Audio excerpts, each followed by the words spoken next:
नमस्कार साथियों, मैं कमलेश चौधरी स्वागत करता हूं आप सभी का ब्राइट एग्रो क्लासेस के डिजिटल प्लेटफॉर्म पर। साथियों, आज अपन बात करने वाले हैं जेट 2024 के स्टूडेंट्स के लिए।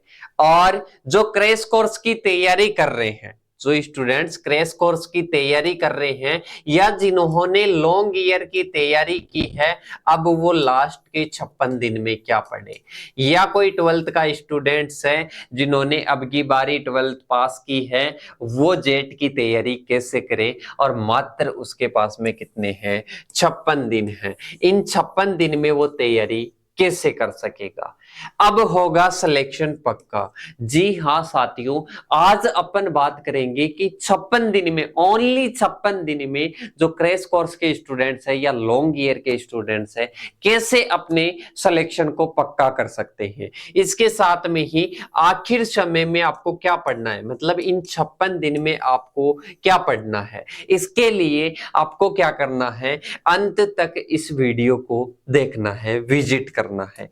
देखो साथियों, सबसे पहले अपन बात कर लेते हैं मेन फैक्टर की। अभी जो ऑनलाइन फोरम है वो चल रहे हैं, जिन स्टूडेंट्स ने ऑनलाइन फोरम नहीं भरा है या जिन्होंने भरा भी है, उनको ध्यान पूर्वक पहले वो फॉर्म भरना है। जिन्होंने नहीं भरा है उनको ध्यान पूर्वक फॉर्म भरना है। और जैसे मैंने कल की वीडियो में भी मैंने बताया कि जिन स्टूडेंट्स के पास में ऐसी ई मित्र की सुविधा नहीं है या आसपास में ई मित्र वाले जेट का फॉर्म नहीं भरना जानते हैं, वो कांटेक्ट कर सकते हैं ब्राइट एग्रो क्लासेस की टीम से फॉर्म भरवाने के लिए। आपका फॉर्म कंप्लीट ऑनलाइन भरा जाएगा और वो भी घर बैठे आप भरवा सकते हो, अगर आपके पास में ऐसी सुविधा नहीं है तो। क्योंकि बहुत सारे, एक बार जब जेट की एग्जाम लगती है तो 100 स्टूडेंट्स के लगभग ऐसे होते हैं कि वंचित हो जाते हैं फॉर्म के कारण ही। कोई जाति प्रमाण पत्र सही नहीं लगा पाता है, कोई ईडब्ल्यूएस सही नहीं लगा पाता है, कोई स्टूडेंट मूल निवास सही नहीं लगा पाता है, तो इन डॉक्यूमेंट्स के कारण ही वो वंचित रह जाते हैं। तो आपको सबसे पहले फॉर्म भरना है, वो भी सेफली और ध्यानपूर्वक। जिनको नहीं पता है, कोई भी डाउट आ रहा है, इन नंबरों पर आप पूछ सकते हो, या इसके साथ ही किसी के पास में ऐसी सुविधा नहीं है वो भरवा सकते हो। अब इसके बाद में अपन चलते हैं तैयारी की रणनीति की ओर। कितने दिन की होने वाली है? 56 दिन की होने वाली है। कितने दिन की होने वाली है साथियों? 56 दिन की। सबसे पहली मेन चीज तो यही है कि एंड में कौन सा मैटर हम पढ़े जिससे हमारा सिलेक्शन हो जाए। साथियों, सबसे पहले अब एक चीज क्या सोचते हैं कि जो क्रैश कोर्स के स्टूडेंट्स हैं, कि लॉन्ग ईयर में जो स्टूडेंट्स पढ़ रहे हैं उनका सिलेक्शन होगा, हमारा सिलेक्शन कहां होगा। साथियों, ऐसा नहीं है, आपका भी सिलेक्शन होगा, जरूर होगा, अगर आप पॉजिटिव रह के मेहनत करोगे। इन 56 दिन में, 56 दिन कम नहीं होते हैं साथियों। सबसे पहले आपको क्या पढ़ना है, मैं लॉन्ग ईयर वालों के लिए भी बता दूंगा क्या पढ़ना है, कैसे पढ़ना है। पहले क्रैश कोर्स वालों के लिए बता देता हूं। सबसे पहले आपको 11th और 12th के आपके जो नोट्स है, 11th और 12th के आपके जो नोट्स हैं वो एग्रीकल्चर के, इसके साथ में बायोलॉजी के, इसके साथ में आपके केमिस्ट्री के जो आपके नोट्स बने हुए हैं, उन नोट्स को आपको ध्यान पूर्वक एक बार पढ़ लेना है।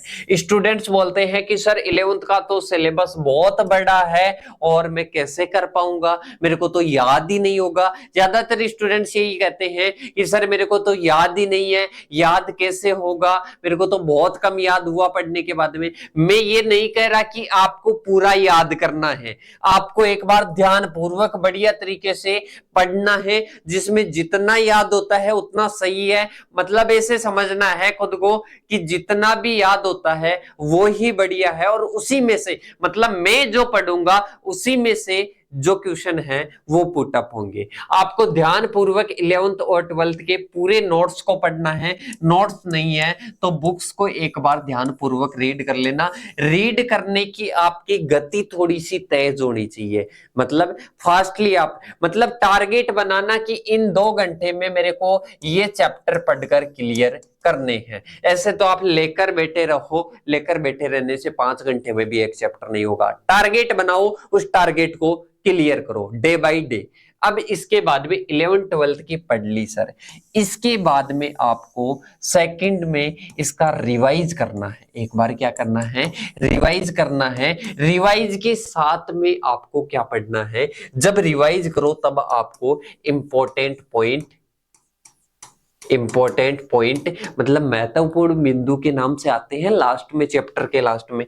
इसके साथ में प्लस में आपको पढ़ना है जो लास्ट में जो क्वेश्चन आते हैं, चैप्टर के लास्ट में जो क्वेश्चन आते हैं वो आपको पढ़ने हैं। मतलब इसके साथ में भी पढ़ना, जब 11th 12th की बुक्स आप पढ़ो या रहने देना कोई दिक्कत नहीं है, पहले नोट्स आप पढ़ लो। नोट्स पढ़ने के बाद में जब रिवाइज करो, नोट्स से रिवाइज कर लो चाहिए, पर बुक के जो इंपॉर्टेंट जो पॉइंट है और जो क्वेश्चन है वो क्वेश्चन आपको बढ़िया तरीके से क्या करने हैं, याद करने हैं। सही, मतलब इनको याद करने हैं, इंपॉर्टेंट पॉइंट्स को और क्वेश्चन को याद करने हैं। चाहे इसका रिवाइज कर लेना, जितना याद होता है उतना कर लेना।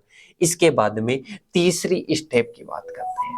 किसकी बात करते हैं, तीसरी स्टेप में आपको क्या करना है, सारे ओल्ड पेपर बढ़िया तरीके से आपको पढ़ना है और ज्यादातर आपकी कोशिश यही रहनी चाहिए कि मेरे को इनको याद करना है।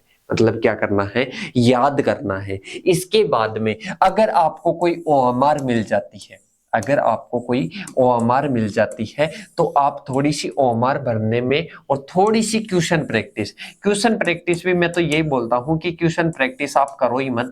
क्वेश्चन प्रैक्टिस आप ओल्ड पेपर्स की कर लो और इसके अलावा आप जो ये लास्ट में बुक के लास्ट में जो क्वेश्चन दिए हुए हैं ये पढ़ लो। ये सीमित मैटर अगर कोई पढ़ेगा कोई स्टूडेंट तो आराम से सिलेक्शन ले सकता है। अब आप बोलोगे कि सर 11th और 12th का कोई सीमित मैटर है क्या? अरे साथियों, 12th क्लास तो इसी साल तो आपने बोर्ड पास की है और 11th क्लास का आपने पहले पढ़ रखा है, तो इसका कम याद हो जाएगा, 50% याद हो जाएगा। 50% तो होगा ना। तो ये आपको इन चीजें पढ़नी है। कितनी चीज, 4 चीजें पढ़नी है। मतलब चौथी में तो क्वेश्चन प्रैक्टिस करनी है, ओल्ड पेपर, और इसके साथ में आपको रिवाइज करना है और इंपॉर्टेंट पॉइंट्स और क्वेश्चन 11th 12th की एग्रीकल्चर, बायोलॉजी, केमिस्ट्री की आपको क्या करनी है, जो बुक्स या जो आपके नोट्स है वो आपको पढ़ने हैं। इसके अलावा अगर कोई लॉन्ग ईयर का स्टूडेंट देख रहा है तो यहाँ पर आप क्या करना, यहाँ पर आप ऐड करना आपके नोट्स। यहाँ पर आपको क्या करने हैं, नोट्स पढ़ने हैं। नोट्स पढ़ने के साथ साथ में इनका रिवाइज करना है, इंपॉर्टेंट पॉइंट और क्वेश्चन आपको भी पढ़ने हैं। इसके साथ में प्लस में आपने अगर पूरे ईयर में जितने भी टेस्ट पेपर दिए हैं, जितने भी टेस्ट पेपर दिए हैं उनका भी एक बार रिवाइज करना और आपके लिए सेम रहेगा। ओल्ड पेपर भी सेम रहेंगे, क्वेश्चन प्रैक्टिस ओएमआर भी सेम रहेगा। आपको ये टेस्ट पेपर देखने हैं, यहाँ पर आपके नोट्स ऐड कर लेना 11th 12th के एग्रीकल्चर, बायोलॉजी, केमिस्ट्री के नोट्स की जगह।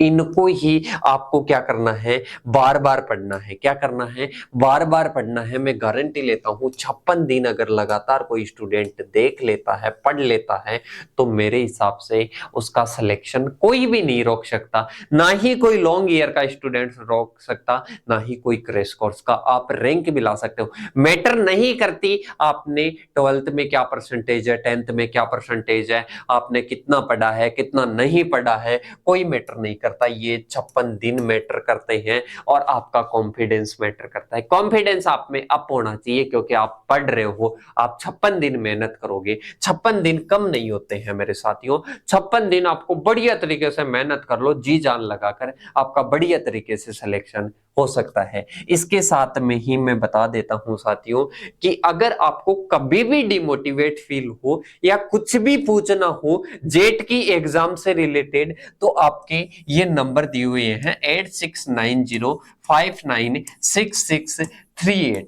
इन नंबरों पर कॉल या मैसेज कर सकते हो। किसी प्रकार का कोई चार्ज नहीं है। ऐसे नहीं कि कोई कॉल करोगे तो आपको कोई चार्ज लगेगा। इन नंबरों पर कॉल या मैसेज करके आप अपना डाउट, अपना जो डिमोटिवेशन का जो रीजन है वो रख सकते हो। उनका सभी का सॉल्यूशन होगा और आपका सिलेक्शन जरूर पक्का होगा साथियों। आपको अगर कोई भी मटेरियल अवेलेबल नहीं है उसके लिए भी आप मैसेज कर सकते हो, आपको प्रोवाइड होगा। बस आपको जी जान लगाकर मेहनत करनी है।